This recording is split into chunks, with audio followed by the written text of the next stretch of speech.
प्रस्तुत है कार्यक्रम किसान वाणी। इस कार्यक्रम के प्रायोजक हैं कृषि एवं किसान कल्याण मंत्रालय, भारत सरकार। हर जोखिम से निकल कर फसल आए, सुरक्षित हो जाए, फसल बीमा से हर किसान अब आत्मनिर्भर हो जाए। संकट के समय प्रधानमंत्री फसल बीमा योजना किसानों के लिए वरदान है। अब सूखा पड़े या बाढ़ आ जाए कोई डर नहीं, अब ओले पड़े या कीट पतंगे फसल खा जाए कोई फिक्र नहीं, क्योंकि हमने लिया है प्रधानमंत्री फसल बीमा। बुआई से फसल कटाई तक हर जोखिम का दावा, न्यूनतम प्रीमियम पर अधिकतम भुगतान का वादा। योजना से हर साल जुड़ रहे हैं 5 करोड़ से ज्यादा किसान। अब आपकी है बारी। नजदीकी कृषि कार्यालय, सहकारी समिति, बैंक शाखा, अधिकृत बीमा कंपनी या जन सेवा केंद्र में स्वेच्छा से करा सकते हैं पंजीकरण। फसल बीमा पोर्टल या फसल बीमा ऐप द्वारा भी कराया जा सकता है पंजीकरण। प्रधानमंत्री फसल बीमा योजना, आपकी फसलों का संपूर्ण सुरक्षा कवच। कृषि एवं किसान कल्याण मंत्रालय, भारत सरकार। किसान वाणी कार्यक्रम सुनने वाला सभी साथी हैं, आपका साथी धन्नालाल नागर और आपकी बीनू बेन को राम राम। राम राम। बीनू जी देखो, अपना किसान साथी लोग बार रबी की फसल की बुआई की तैयारी में लग रहा है। कई साथी लोग अपना जो है शिड्यूल से बुआई कर रहा है, तो कोई अनाजे फेंक के बुआई कर रहा है, कोई खाद डाल रहा है, तो कोई फसलाएं पानी पिला रहा है, कोई लहसुन की चुपाई कर रहा है, तो कोई प्याज की निंदाई गुड़ाई को काम कर रहा है। पर हर जो किसान है बार अपना खेत पे नजर आ रहा है, खेत पर नजर आ रहा है और वहाँ का काम में लाग रहा है। और जैसा कि आपने बात करी का अच्छो उत्पादन लेबा के लिए, अच्छी पैदावार लेबा के लिए मिट्टी में भी पोषक तत्व अच्छा होनी चाहिए, और इसके लिए किसान भाई बहन ने ध्यान देबा की आवार इस समय बहुत जरूरत है। सही बात है। किसाना का मन में विचार आवे कि भी मारे कम उत्पादन हो या अनिसाल मारे फसल में कहीं रोग लाग गयो या कई कारण है जो उत्पादन कम हो है, तो अणा पे विचार करवा की आवश्यकता है। ई पे विचार कशा कर सके छे, ई के लिए अपना किसान भाई बहन वहाँ की जो मिट्टी है खेत की उनको नमूनो लेकर उसकी जांच करवा सके छे। सही बात है। तो आज को अपना चर्चा को विषय भी है बीनू जी के भाई अपनी मिट्टी परीक्षण को नमूनो कई प्रकार से अपना लेनो चाहे। तो साथियों विधि जो है अपना ने अपना वो घणो जरूरी है। अपना खुद ही ध्यान रखनी चाहे कि मिट्टी को नमूनो अपन कई प्रकार से लेकर के उनकी जांच करावा, ताकि अपन फसल को उत्पादन बढ़िया तरीका से हो सके। इसके लिए जैसा आप जिस क्षेत्र की मिट्टी ले रहे वह कम से कम 15 सेंटीमीटर की गहराई से हमने मिट्टी लेनी चाहिए और कम से कम 8-10 जगह की मिट्टी लेनी चाहिए किसान। सही बात है। और बीनू जी देखो, आधा किलोग्राम मिट्टी को प्रतिनिधित्व नमूनो अपना है तैयार करना चाहे। नमूना लेबा के बाद उन्हें एक साफ थैली में रखना चाहे और उनके ऊपर लेबल लगाना चाहे, और उन्हें लेबर के ऊपर किसान को नाम, पतो, खेत का नंबर और फसल को ब्यूरो जरूर लिखना चाहे। अब इसके लिए किसान भाई बहन कशा नमूनो लेवा, तो सबसे पहले जो वहाँ को खेत च उनको देखो कि रंग की बनावट और ढाल में कशो प्रकार च उनका अनुसार ही अलग अलग हिस्सा से नमूनो लेनी चाहिए। किसान साथियां खेत के चारों ओर से थोड़ी थोड़ी मिट्टी लेनी चाहिए और वी आकार को गड्ढों खोद के उनमें से अपना साथिया ने सभी 4-5 जगह से जो है मिट्टी इकट्ठी करनी चाहिए। अब इस तरह से मिट्टी अगर अपना किसान भाई बहन ले ले तो लास्ट में फिर इसके लिए अंतिम नमूनो जो तैयार करेगा, मतलब उन्हें जो मिट्टी लीचा आपने वह क्वार्टरिंग विधि से बांटेगा, यानी कि उन्हें 4 भागा में बांट लेगा और 2 भाग की मिट्टी ने फेंक देगा, 2 भाग ने रखेगा, फिर उसका 4 करेगा। इस तरीका से करता करता अंत में वहाँ का पास 500 ग्राम मिट्टी रह जानी चाहिए। सही बात है। अण से ये होगा कि भाई पूरा जो खेत को सार है, पूरा खेत की मिट्टी को जो निचोड़ है उन्हीं थोड़ी सी मिट्टी में शामिल हो जाएगा। नमूना भेजबाज को समय फसल कटवा के बाद या बुआई से पहला नमूनो लेवो सबसे बढ़िया है, ताकि परीक्षण के परिणाम बुआई से पहला अपना मिल सके। और इसका साथ ही साथ एक बात को और ध्यान रखना है, जब भी अपना किसान भाई बहन मिट्टी लेवा तो एक ही तरीका से ले। तो उम्मीद करा चाह अपना किसान भाई बहन वहाँ का जो खेत वहाँ की मिट्टी को परीक्षण जरूर कराओगा और इको लाभ लेवगा, जा पोषक तत्व की वहाँ का खेत में कमी वाना जरूर पूर्ति करेगा। बीनू जी जरा किसान साथियां हैं इनका बारे में जानकारी को नहीं हो तो वे भी आया जो है कृषि विज्ञान केंद्र जाकर के अपना जो एक्सपर्ट है, जो अनुभवी वैज्ञानिक है, वहाँ से इनका बारे में जांच कर सके और वहाँ से जानकारी वे ले सके कि मिट्टी की जांच कई प्रकार से करी जावे। बीनू जी के लिए अपना साथियां ने कोई ज़्यादा राशि भी नहीं देनी पड़े और इनको जो है सीधा परिणाम भी अपना घर बैठा ही अपना मिल जाएगा कि तो और अपना फसल में जो भी कमी है, जहाँ भी पोषक तत्वों की कमी है तो अपना किसान साथी से उम्मीद करा कि वे जो है समय पर वहाँ के लेर अपने जो है पोषक तत्व की भरपाई अपनी जमीन में वे साथी लोग करेगा। देखो धनालाल जी, આપના કાર્યક્રમમાં આપણ એક પ્રગતિશીલ કિસાનને લઈ રહ્યા છે और આપણા કિસાન ભાઈ બહેન से रूबरू करावा चा। कार्यक्रम में पधारे है नरेंद्र कुमार जी जो गांव मांडा का रेबा हो रहा है। तो नरेंद्र जी आपको कार्यक्रम में घणो घणो स्वागत है। राम राम सा। राम राम सा। नरेंद्र जी, आपने बतायो खेती किसानी को आप काम करो छो, तो आपके पास कितनी बीघा जमीन है? 40 बीघा जमीन है। नागर साहब, अभी 40 बीघा जमीन में बार आपने काहे तैयारी करी और काहे फसल लगावा की तैयारी कर रहे हो? नहीं, फसल तो लगा दी है, गेहूं है, धनिया है, लहसुन है, प्याज लगा रखे बरसात वाले, जो भी 10-15 दिन में परिपक्व हो जाएंगे, और चने है, ये सारी फसलें लगा रखी है। नागर साहब, ये बताओ कि सभी तरह की थोड़ी थोड़ी फसल की बुआई अपन करा, आपको कहीं फायदा है? कभी कोई प्राकृतिक आपदा किसी पे ज्यादा आती है, किसी पे कम आती है, तो कोई न कोई मतलब तरह तरह की फसलें बुआई करते हैं, तो कोई न कोई फसल तो मुनाफा दे ही जाती है किसान को, तो इसलिए हर तरह की फसल लगाते हैं, एक फसल पे निर्भर नहीं रहते। आपने बताया कि प्याज भी आपने लगा रखा है और बारिश का प्याज लगा रखा है। मांडा, शामपुरा, झुमकी अन्य इलाका में काफी सारे किसान जो है हर साल जो है प्याज की बुआई करे है, तो काई सोच करके अपना अन्य क्षेत्र में ज्यादा से ज्यादा प्याज करे लोग। अच्छा मुनाफा के लिए प्याज की खेती करते हैं। तो इके लिए आपने काई तैयारी करी और कशा या फसल उत्पादित करी, कशा आपने प्याज बोया और अब आगे के लिए काई करेगा यह भी बताओ। प्याज के लिए तो पहले गर्मी में नर्सरी तैयार करते हैं, फिर जैसे बारिश हो जाती है, अच्छी बारिश होने के बाद नर्सरी से पौधे जो खेत रखते हैं प्याज का वो तैयार करके रखते हैं पहले पे, फिर वहाँ पे पौधे लगा देते हैं। नवंबर दिसंबर तक प्याज निकल जाता है। उनमें खाद वाद कहीं डालना पड़े, कितनी प्रकार की हकाई जुताई करनी पड़े? वो तो गर्मी में हकाई जुताई करके गर्मी में गोबर की खाद डालते हैं, 1 बोरी बीघे का सुपर ये सिंगल सुपर फास्फेट डालते हैं, फिर ऊपर से यूरिया 1 आध बार ही करते हैं, ज्यादा नहीं करते हैं यूरिया का भी प्रयोग। आणि साल आपना ने देखियो कि बारिश तो ज्यादा हुई, तो फिर जो कणी लगाई थी आपने, जो पौधशाला तैयार करी थी, उनमें कहीं घाटो हुए, उनमें नुकसान हुए? ज्यादा बारिश की वजह से खत्म हो गई थी बाढ़ से, जैसे इधर उधर से लाके लगाए पौधे, और कुछ कंद भी तैयार करते हैं गर्मी में, उस कंद के जरिए प्याज तैयार होता। तो इसके लिए आप और कहीं सावधानी रखेगा आगे ताकि अच्छा मुनाफा हो? सावधानी तो बारिश ज्यादा नहीं हो तो अच्छा उत्पादन हो जाता है। अगर इस बार तो क्या है, ज्यादा बारिश की वजह से फसलें बहुत खराब भी हुई है। सावधानी तो ये कीट वगैरह का प्रकोप का ध्यान रखना पड़ता है, नीचे फंगस वगैरह का, तो कुछ जैविक चीजें भी बहुत अच्छी कारगर है लहसुन प्याज में, उनका भी प्रयोग करते हैं। तो बार लगभग 3-4 महीने का हो गया होगा प्याज? हाँ, लगभग 3 महीने के हो गए। अच्छा, अब कब तक तैयार होगा भी? बस अब 10-15 दिन में मतलब निकलने लग गए प्याज। कई विशेष सारे कैसू अपन पहचान करा के अपने प्याज की फसल अब तैयार होगी हो रहा है? प्याज की तो कंद बाहर आ जाता है और साइज दिखने लग जाती है प्याज की खेत में। रोज किसान रोज जाते हैं खेत में, तो वो तो प्याज जब कंद बन जाएगा तो वो तो अपने आप दिखने लग जाएगा ऊपर। अच्छा, इको जैसा अच्छा मुनाफो लेबा के लिए इके भंडारण पर भी ध्यान देनी पड़े छे। अभी जो बरसात की प्याज है उसका तो भंडारण होता नहीं है, जो गर्मी की जो प्याज लगाते हैं उसका भंडारण हो जाता है। जो गर्मी की प्याज है वो अब तक चल रही है, मतलब भंडारण से।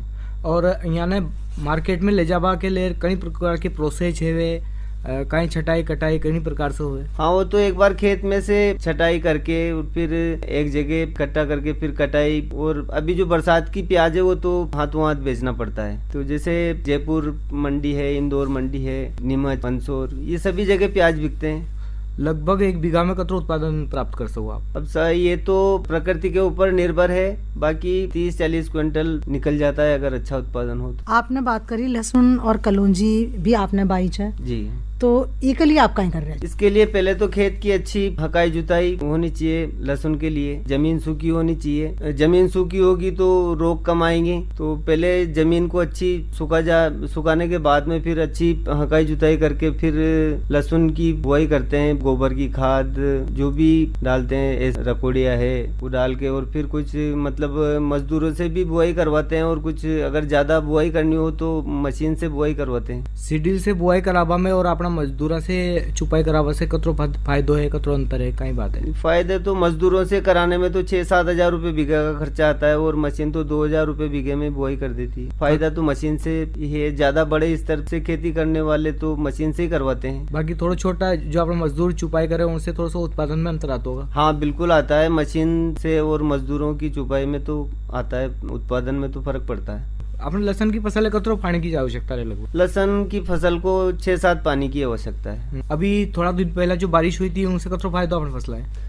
नहीं, अभी की तो बारिश से तो कोई फायदा नहीं हुआ किसानों को। जाने लगा रखी थी फसल वहाँ के दो होगा थोड़ा बहुत? नहीं हुआ, उनके भी किसी के तो किसान के तो दोबारा बुआई करनी पड़ी है। हाँ, रोग भी आए नमी के कारण। हाँ, मतलब जने प्रकार से अपन जने समय पे अपन बुआई करवो चाहवा समय पे नहीं हुई और समय पे नहीं हुई और मतलब ज्यादा नमी की ऐसे बारिश ज्यादा हुई तो नमी तो पहले से ही थी और फिर नमी होगी तो रोग कीटों का प्रकोप ज्यादा रहा। कलौंजी की जो फसल है एक नई फसल है, एक औषधीय फसल है जी। कतरो उत्पादन ले लो उनसे और कई प्रकार से इनकी खेती बाड़ी है। ये कलौंजी की भी बहुत अच्छी फसल है और ये अच्छा उत्पादन दे तो 3-4 क्विंटल बीघे की हो जाती है फसल। पर इसमें समस्या आती है मतलब उकटा रोग की, मतलब ये फसल बड़ी हो जाती है और फिर धीरे धीरे मरने लग जाती है। मतलब तो बुआई के टाइम पे ट्राइकोडर्मा डालना चाहिए। तो जैसा कि आपने बताई कि आप है ना जो खेती कर रहे छे वह थोड़ो सो उमत जैविक खेती को भी हाँ बिल्कुल करते हैं। तो जैविक खेती आप कशा कर रहे छो और कितनी बीघा जमीन पर कर रहे छो, रुके लिए काय करो छो? जैविक खेती घर के लिए गेहूँ बोते हैं 1-2 बीघे के, तो पूरे जैविक तरीके से ही करते हैं। ज्यादा तो संभव नहीं है पर 8-10 बीघे में करते हैं जैविक खेती। तो मतलब रसायन मुक्त खेती। हाँ, तो अगर आप न जैसा कोई रोग दूर करनी हुआ, कोई कीट दूर करनी हुआ, तो फिर जैविक कशी विधियां चाहिए या कई चीज को आप प्रयोग करो छो जैविक खेती के लिए? जैविक खेती के लिए जैसे खाद जीवामृत बनाते हैं तो मतलब ये यूरिया डीएपी नहीं देते हैं, मतलब हर पानी में जीवामृत का प्रयोग करते हैं, पानी के साथ चला देते हैं। कोई कीट आता है तो नीम ऑयल है और भी बहुत सारे कीट नियंत्रक बना लेते हैं, घर पे तैयार कर लेते हैं हम। मतलब उसके लिए जो जैविक खेती है उसके लिए कीटों के लिए मतलब ये गौमूत्र में आंकड़ा धतूरा का ऐसे बनाते हैं, तो उससे जो है अपना कीट वीट नहीं। हाँ बिल्कुल, बहुत अच्छे से नियंत्रण होते हैं। जिसमें वर्मी कंपोस्ट का बारे में भी थोड़ा सा बताओ, वो भी करो आप? हाँ बिल्कुल करते हैं। वर्मी कंपोस्ट का बहुत अच्छा है, मतलब हर किसान को मतलब जो रखते ही है 1-2 गाय भैंस, तो मतलब वर्मी कंपोस्ट बहुत अच्छा है और सरल है और बहुत कारगर है खेती के लिए। कई प्रकार से बनाओ आप वर्मी कंपोस्ट को? जैसे अपन गोबर की खाद इकट्ठी कर लेते हैं, इकट्ठी करने के बाद में जैसे 2-3 महीने की इकट्ठी कर ली अपन ने, फिर उसको 8-10 दिन ठंडा करते हैं, पानी छांट के 8-10 दिन ठंडा हो जाए खाद, तो फिर उसको बेड में डाल देते हैं। बेड बना रखियो किसान ने तो बेड में या वैसे ही छाएदार वृक्ष के नीचे या कहीं भी किसी भी छाया के नीचे मतलब ऐसे ही डाल के, और फिर 8-10 दिन उसमें से जो गैस बनती है उसको निकालते हैं। फिर उसके बाद में ऊपर से केंचुआ डाल के और टाट वाट से ढक देते हैं और रोज पानी छिड़कते रहो। मतलब 3 महीने 80-90 दिन में बिल्कुल कंपोस्ट की खाद बन जाएगी, बिल्कुल चाय की पत्ती के जैसे बुरबुरी दाने हो जाएंगे। और केंचुए एक ही बार खरीदने पड़ते हैं, बाकी फिर तो घर पे ही हो जाते हैं केंचुए, उसी में से मतलब केंचुआ भी अपन फिर वापस बेच भी सका? हाँ बिल्कुल बेच सकते हैं। चलो, ये तो जैविक खेती का और वर्मी कंपोस्ट का बारे में आपने बातचीत करी। अब इसका साथ ही साथ आपने जैसा कि सरकारी योजनाओं को भी लाभ ले रखे हो? हाँ, फव्वारा ले रखे हैं और ये गोवर्धन जैविक में वर्मी कंपोस्ट की इकाई लगा रखी है। तो इमा का अनुदान भी मिलो आपने? हाँ। तो इमा जैसा आपने फव्वारा सिस्टम वगैरह ले रखे हो? हाँ। तो उसके लिए काय करो आपने? ये ई मित्र पे पहले तो राज किसान पोर्टल पे आवेदन करवाना पड़ता है, फिर जैसे ही अपनी फाइल आ जाती है तो उद्यान विभाग से या कृषि विभाग से जहाँ भी अपन ने फाइल आएगी वहाँ का कृषि पर्यवेक्षक अपने आप कह देगा कि भाई ये खरीद लो। आप जिस भी चीज का हम अनुदान लेना चाहते हैं तो फाइल जैसे ही नंबर पे आएगी हमें सूचना मिल जाएगी। तो पहले तो राज किसान पोर्टल से जो भी मतलब अनुदान लेते हैं अब तो ऑनलाइन करवाना पड़ता है ई मित्र से, तो हमने पहले ऑनलाइन करवाया था। अच्छा, जो फव्वारा आपने अनुदान पे लिया, फव्वारा से कतरो फायदो है अपना? फव्वारा से मतलब पानी की बहुत बचत है और जैसे बहुत सारी फसलों को कम पानी की आवश्यकता होती है, ऐसे पानी चलाते हैं अपन तो उसमें ज्यादा पानी चल जाता है, तो वैसे भी रोग आ जाते हैं। तो फव्वारा से जितना पानी की जरूरत है उतना पानी, जैसे केवल की हल्की सिंचाई, हल्की सिंचाई तो हल्की सिंचाई अन्य प्रकार से कर सकते हैं। सही बात है। अब आपसे आप जानना चाहूँगा, जैसे पशुपालन का बारे में अगर बात करी जाए तो खेती के बना तो पशुपालन तो अधूरा तो कहीं पशुपालन को कारोबार भी अपनो? हाँ, हर किसान ही रखता है, 1-2 पशु तो होते ही है। मेरे पास तो 7-8 गायें हैं। नागर साहब, पशुपालन भी अपना खेती बाड़ी में घणो जरूरी है। जो किसान साथी लोग खेती बाड़ी करे उन्हें पशुपालन को काम कर वो भी घणो आवश्यक है। बिल्कुल। तो पशुपालन को काम भी आप करो? हाँ। कतरा कई पशु रख रखे आपने? गायें हैं, 7-8 गायें हैं मेरे पास। और भैंसे भी है? नहीं, भैंसे नहीं है। गायें तो देसी गायें हैं कि दूसरी? देसी भी है, 2-3 तरह नस्ल की गायें हैं। गिर है, साहिवाल है और देसी भी है। पशुपालन करने से कितना फायदा अपना है? पशुपालन करने से तो बहुत फायदा है। एक तो दूध बिक जाता है, जैसे भी जितने भी पशु होते हैं तो उस हिसाब से दूध भी बिकता ही है। घर पे भी हो जाए। हाँ, घर पे भी हो जाए। और खाद सबसे महत्वपूर्ण है। यानी जो पशुओं को उत्पाद वो खेती बाड़ी में काम आ जाए। और अब तो गौमूत्र 10 रुपए लीटर तो गौमूत्र ही बिक रहा है देसी गाय का। हाँ, तो आम का आम और गुठलियां का दाम। तो यह तो बहुत ही बढ़िया आपने बात बताई। आपकी बात ने सुनकर अपना जो किसान भाई बहनी कार्यक्रम में सुन रहे हैं वह भी लाभ उठाओगा। खेती के साथ साथ पशुपालन में भी महत्व देगा। नरेंद्र जी, आपने बहुत ही बढ़िया जानकारी आज अपना किसान भाई बहना बताई दी। कार्यक्रम का अंत में आप सलाह का तौर पर अपना किसान भाई बहना बताएं काय के? मैं मेरे किसान भाई बहनों को मतलब यही सलाह देना चाहता हूँ कि जैविक खेती अपनाएं। जैविक खेती में बहुत सारे जानकारियाँ कृषि विभाग द्वारा भी दी जाती है। जैविक खेती के बारे में बहुत सारी सरकार भी अनुदान दे रही है। वर्मी कंपोस्ट है, ड्रिप है, फंवारा है। तो जैविक खेती में हर चीज का समाधान भी है। सही तो बात है। धीरे धीरे मतलब किसान भाइयों को मतलब जैविक खेती की ओर बढ़ना चाहिए, ताकि अपन तो स्वस्थ होंगे, जो होंगे इसे ही देश भी स्वस्थ होगा और किसान को भी ज्यादा लाभ मिलेगा। जैविक खेती एक तरह से तो गेहूं 20-25 रुपए किलो भी बिक रहे हैं और एक जैविक खेती वाले 50-60 रुपए किलो भी गेहूं बिक रहे हैं। फायदा भी है। सही बात है। तो बहुत ही बढ़िया बातचीत हुई और जरूर से आपकी बातचीत माँ का साथी लोग पसंद आई होगा। नरेंद्र जी नागर, आप स्टूडियो में आया और इतनी बढ़िया बातचीत हुई, यहाँ के लिए आपको घणो धन्यवाद सर। राम राम। राम राम सर, धन्यवाद सर। बीनू जी, देखो अपना किसान से हुई सकी बातचीत भी अपना ने करी और बहुत ही बढ़िया वहाँ का विचार था और वहाँ ने देशी तरीका से जो है जैविक खेती बाड़ी का बारे में बताया। साथ ही साथ में सभी तरह की फसला लगभग उन्होंने लगा रखी है। थोड़ी थोड़ी वहाँ का ऊपर भी चर्चा हुई। एक और आपने जानकारी की बात ले रहा है कि भी परंपरागत कृषि विकास योजना PKVY। हाँ, और यह योजना 2015 में सरकार द्वारा चालू करेगी। साथियों को मतलब है कि भाई जो जैविक खेती है बढ़ावा देवा के लिए भारत सरकार की एक योजना है और अन्य योजना को उद्देश्य है मिट्टी का स्वास्थ्य सुधार करबो, रासायनिक को उपयोग कम करबो और किसान की आय बढ़ावो है। अन्य योजना के तहत किसान समूह जैविक खेती करवा के लिए उन्हें प्रमाणीकरण की लागत के लिए कोई शुल्क नहीं ली जावे। हाँ, और एक साथ ही साथ यह योजना जो है परंपरागत कृषि विकास योजना या पर्यावरण का अनुकूल जो तरीका है वहाँ से कृषि उत्पाद पैदा करवा को तरीकों किसान भाई बहना ने सिखावा है। साथियों, जैविक खेती बढ़ावो देवा और वहाँ के लिए किसान का समूह के लिए भी प्रेरित करे। और एक साथ ही साथ भागीदारी की गारंटी प्रणाली भी एक अंदर है, उन्हें बढ़ावो देवो भी है। एक अंदर क्लस्टर योजना का माध्यम से किसान का समूह बनाकर जैविक खेती के लिए वहाँ प्रेरित करे जाओ है। साथियों, जैविक खेती बढ़ावा देवा और मृदा को स्वास्थ्य में भी सुधार करियो जावे। किसाना के लिए रासायनिक खेती से जैविक खेती की ओर प्रोत्साहित करी जावे। और केंद्र और राज्य सरकार की राशि की अपन बात करा तो इमा 60:40 का अनुपात में राशि ई योजना के तहत किसान भाई बहना ने दी जावे। साथियों, 50 या उनसे अधिक किसान मिलकर 50 एकड़ जमीन पर एक समूह बना और खेती कर सके। और जो यह जो योजना है इको 2025-26 तक 6 लाख हेक्टेयर क्षेत्र में जैविक खेती के अंतर्गत लोगों ने लाभा को प्रस्ताव। साथियों, यह थी जानकारी की बात परंपरागत कृषि विकास योजना PKVY का बारे में थोड़ी सी जानकारी। और बिनू जी, अब देखो अपनों पास समय काफी कम है तो अब जो है चालता चालता अपना साथियों से भी अनुमति दिला। हाँ बिल्कुल। तो दियो आपका साथी धन्नालाल नागर और आपकी बीनू बेन का ताई आज्ञा। राम राम। प्रधानमंत्री किसान मान धन योजना। मिलेगा पेंशन का सहारा, कृषक ना होगा बेसहारा। जुड़ेगा खुशियों से नाता, कटेगा सुख से बुढ़ापा। सुरक्षित होगा अन्नदाता, सुरक्षित होगा अन्नदाता।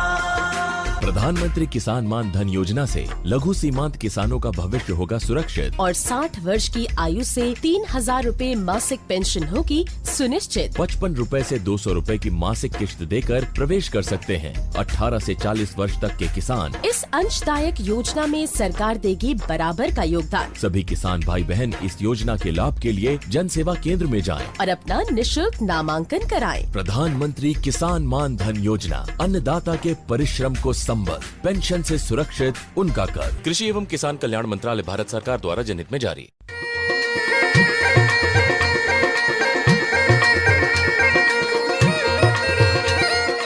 अभी आप सुन रहे थे किसान वाणी कार्यक्रम। इस कार्यक्रम के प्रायोजक थे कृषि एवं किसान कल्याण मंत्रालय, भारत सरकार।